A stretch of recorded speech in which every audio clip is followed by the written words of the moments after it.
Ang hearing loss o problema sa pandinig ay nakaapekto sa abilidad ng isang taong marinig ang mga tunog sa kanyang kapaligiran.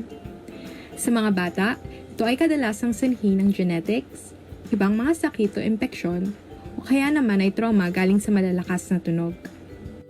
Sa latest survey na ginawa ng team ni Dr. Charlotte Chong, isang otolaryngologist sa UP-PGH at ang kasalukuyang dean ng UP College of Medicine, 8 bata ang pinapanganak na may profound hearing loss kada araw. Para mas maintindihan pa natin ang hearing loss, narito ang diagram ng ating tenga.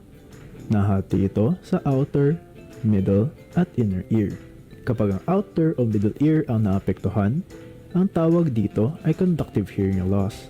Kapag ang inner ear ang naapektuhan, sensorineural hearing loss ang resulta nito.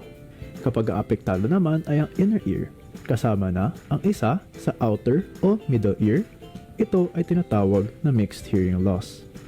Mayroon ding iba't ibang severity ng hearing loss, mula mild hanggang profound.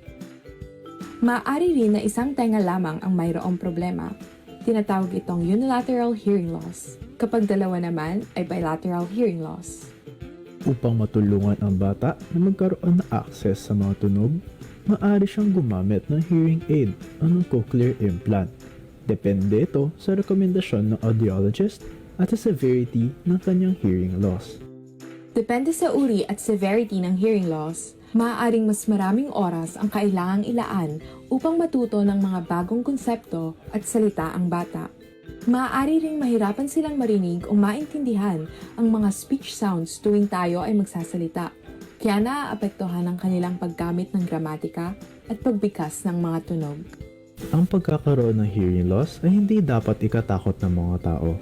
Marami ng paraan kung saan tayo ay makakukuha ng impormasyon na makatutulong sa kalagayan ng bata. Kung anak ninyo ay gumagamit na ng hearing aids o cochlear implant, dapat palagi itong ginagamit at naka-on para mas lalong masanay ang inyong anak sa pakikinig.